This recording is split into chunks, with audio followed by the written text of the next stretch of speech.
اعوذ باللہ من الشیطان الرجیم بسم اللہ الرحمن الرحیم۔ سب ویڈیو دیکھنے اور سننے والوں کو السلام علیکم۔ ہمارے چینل کے پیارے ویورز، آج ہم تلاوت کریں گے سورہ یونس کی آیت نمبر 71 اور 72،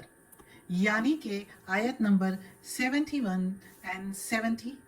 انشاءاللہ تلاوت کریں گے ترجمہ کے ساتھ اور تفسیر کے ساتھ۔ تو چلیں شروع کرتے ہیں آج کا سبق، لیکن شروع کرنے سے پہلے چینل کو سبسکرائب کریں، بیل نوٹیفیکیشن کو آن کریں تاکہ اگلی ویڈیو آپ کو آسانی سے ملتی رہے،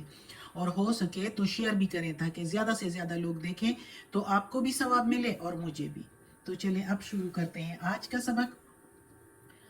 اعوذ باللہ من الشیطان الرجیم بسم اللہ الرحمن الرحیم۔ وَاتْلُ اور پڑھ، علیہم اوپر ان کے، نبأ حال، نوح علیہ السلام کا، اذ قالا جب کہا اس نے، جب کہا لیکن کس نے؟ یعنی نوح علیہ السلام نے، لقومہ اپنی قوم کو، لی کے میننگ، لقومی کے میننگ قوم، لوگ ہی اس کے، یا قوم اے قوم، ان کانا اگر ہے تم پر، اگر ہے، کبرا بھاری، علیکم اوپر تمہارے، علیکم مقامی اوپر تمہارے کھڑے ہونا میرا، وتذکیری اور نصیحت میری، بآیات اللہ سات آیتوں اللہ کی سے، یعنی اللہ کی آیتوں سے تم کو اگر تم پر بھاری گزرتے ہیں میرے کھڑے ہونے سے، یعنی اللہ نے جو مجھے پیغمبر اٹھایا تو اور میری نصیحت سے یہ تم لوگوں کو اگر بھاری گزرتی ہے تو پس فعلی اللہ، پس اوپر اللہ کے، توکل تو بھروسہ ہے مجھ کو، توکل تو جب تو ہو جاتا ہے تو میرے لیے آتا ہے، میرا یا مجھ کو، فَأَجْمِعُوا أَمْرَكُمْ پس اکٹھے ہو جاؤ کا، یا اکٹھے کر لو یا جمع کر لو کام تمہارے، وَشُرَكَاءَكُمْ اور تمہارے شرکا کے، ثم پھر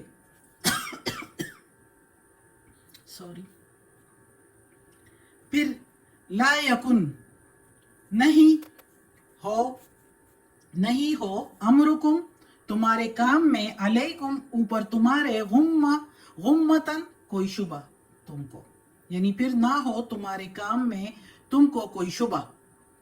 ثم قضوا الیہ پھر فیصلہ کر لو طرف میرے، یعنی پھر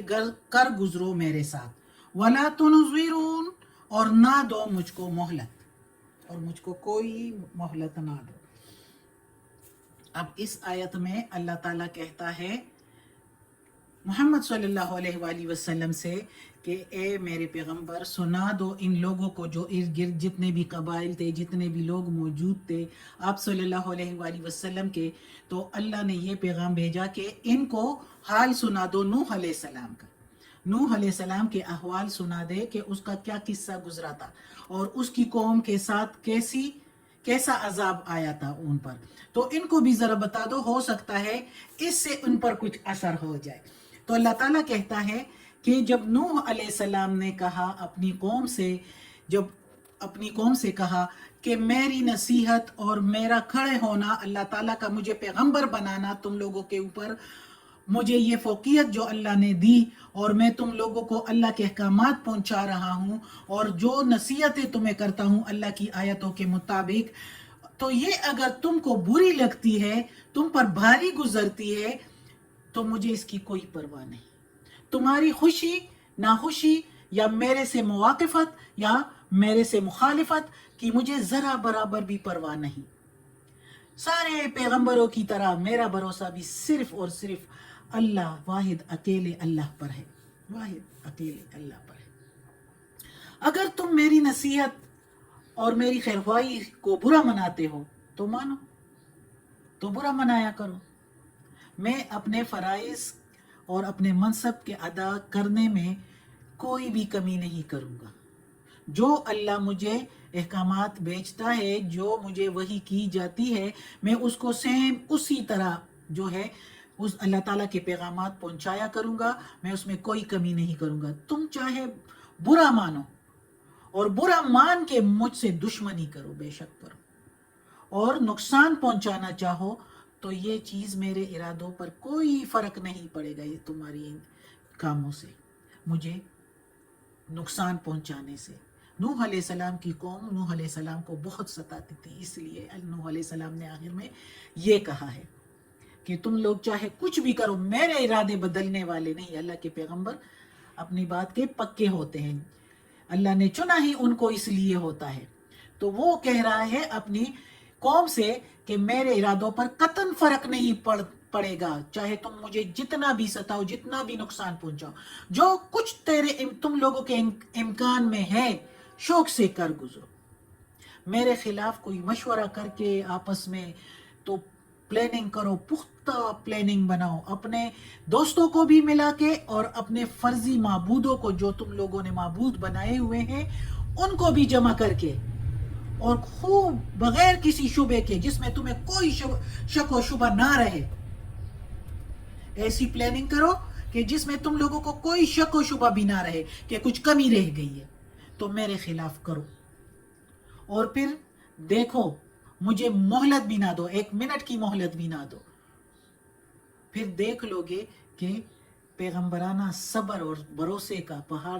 تمام دنیا کی طاقتوں کو اور تدبیروں کو کیسے کچل کر ریزہ ریزہ کر ڈالتا ہے، کیسے، تم لوگ پھر دیکھ لینا۔ یہ اس آیت میں جو ہے اللہ تعالیٰ نوح علیہ السلام کی زبانی بات جو ہے وہ سنا رہے ہیں، بتا رہے ہیں اللہ تعالیٰ، کہ وہ کہتا ہے کہ مجھے مہلت بھی نہ دو، کوئی مہلت نہ دو، 1 منٹ 1 لمحے کی مہلت مجھے نہ دو، اور یہ پلاننگ کرو، جو کچھ کر سکتے ہو کرو، کیونکہ پیغمبر کو بھروسہ ہے اپنے اللہ پر، نوح علیہ السلام کو اپنے اللہ پر بھروسہ ہے کہ یہ لوگ مجھے کچھ نقصان نہیں پہنچا سکتے۔ ستانا تو ان لوگوں کا رویہ ہی ہوتا ہے، یہ لوگ جو مشرکین ہوتے ہیں وہ اسی طرح ہی ستاتے رہتے ہیں، تو وہ ستانا تو الگ بات ہے، لیکن اور تم لوگ مجھے کوئی نقصان نہیں پہنچا سکتے، میرا اللہ میرے ساتھ ہے، یعنی یہ نوح علیہ السلام کی بات ہے۔ اگلی آیت میں کہتے ہیں، پڑھتے ہیں آگے، فَإِن پھر اگر تَوَلَّيْتُمْ تم پھر گئے، فَمَا پس نہیں، سألتکم سوال کرتا تم سے، میں سوال کرتا تم سے، سألتو ہے تو سوال کرتا میں، کم میننگ تم سے، سألتکم من اجر پس نہیں میں سوال کرتا تم سے کسی اجرت کا، کسی مزدوری کا، ان اجریہ نہیں ہے میری مزدوری، الا مگر علی اللہ اوپر اللہ کے، صرف اللہ سے، وَأُمِرْتُ اور حکم ہے مجھ کو، پھر تو آیا ہے نا ادھر بھی، تو حکم ہے حکم ہے تو مجھ کو، امرت حکم ہے مجھ کو، ان اکونا یہ کہ ہو جاؤں، اکونا ہو جاؤں، من المسلمین فرما برداروں میں سے، حکم برداروں میں سے، اور مسلمین میں سے، مسلمین وہی ہوتے ہیں نا جو اللہ کے فرما بردار ہوتے ہیں، اللہ کے ہر حکم کو ماننے والے ہوتے ہیں۔ تو اس آیت میں اللہ تعالیٰ کہتا ہے نوح علیہ السلام کی زبانی کہ نوح علیہ السلام نے اپنی قوم سے آگے کہا کہ اگر تم پھر جاتے ہو، نہیں مانتے تو نہ مانو، مجھے کوئی پرواہ نہیں، میں تم سے کوئی اجرت، کوئی مزدوری تو نہیں مانگتا کہ مجھے اس کا ڈر ہو کہ وہ تنہا جو مجھے دی جاتی ہے تو وہ روک دی جائے گی، یعنی تمہارے مقابلہ میں نہ جانی ہو نہ بدنی تکالیف سے گھبراتا ہوں، نہ مالی نقصان کی کوئی فکر ہے، کیونکہ میں نے خدمت، تبلیغ اور دعوت کا کچھ معاوضہ تم لوگوں سے نہیں لینا، جو مجھ کو ڈر ہو کہ تم لوگ مجھے تنہا دینی روک دو گے،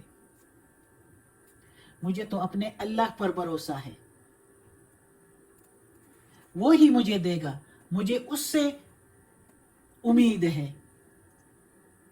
کم از کم تم کو یہ کہنے کا موقع تو نہیں ملے گا نا کہ میں جو جدوجہد کر رہا ہوں وہ مال کی لالچ میں یا روپیہ کی لالچ سے میں کر رہا ہوں، جو کام میں کر رہا ہوں اور حکم بجا لا رہا ہوں وہ اس کی اجرت میرا اللہ مجھے دے گا، اللہ کے ذمہ ہے، جب میں اس کا فرما بردار ہوں اور رہوں فرما بردار ہوں اور بے خوف و خطر اس کے پیغامات جو ہے تم تک پہنچاتا ہوں، تو کیسے ممکن ہے کہ وہ اپنے فضل اور رحمت کے دروازے مجھ پر نہیں کھولے گا؟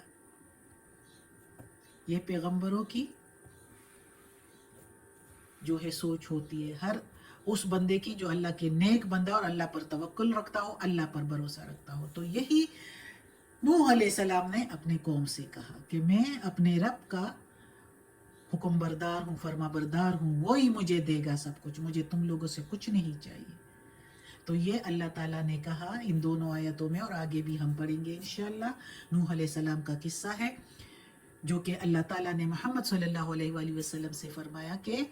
اپنی قوم کو یہ قصہ سناؤ، تلاوت کرو ان پر۔ اور اب تک ہمارے لیے بھی قرآن میں یہ کلام لکھا ہوا ہے اللہ کا۔ صدق اللہ العظیم۔ آج کا سبق ختم ہوتا ہے۔ اللہ ہمیں توفیق دے اس قرآن مجید کا ترجمہ مکمل کرنے کی اور اس پر عمل کرنے کی توفیق دے۔ صدق اللہ العظیم۔ یا اللہ، یا پروردگار، یا رب العالمین، یا مالک یوم الدین، یا علی کل شیء قدیر، یا اللہ یہ تیرے کلام قرآن مجید کی تلاوت کی ہے ترجمہ اور تفسیر کے ساتھ۔ یا اللہ اس کی زیر زبر پیش میں، تلفظ میں، ترجمہ تفسیر میں کوئی غلطی ہوئی ہو تو معاف کر دینا۔ یا اللہ تو غفور الرحیم ہے، رحمان الرحیم ہے۔ یا اللہ ہمیں عافیت والے معاملات دے، ہماری بیماریاں، تکالیف، پریشانی اور برائیاں ہم سے دور کر دے۔ یا اللہ ہمیں اپنے نیک اور صالح لوگوں میں شامل کر دے۔ آمین۔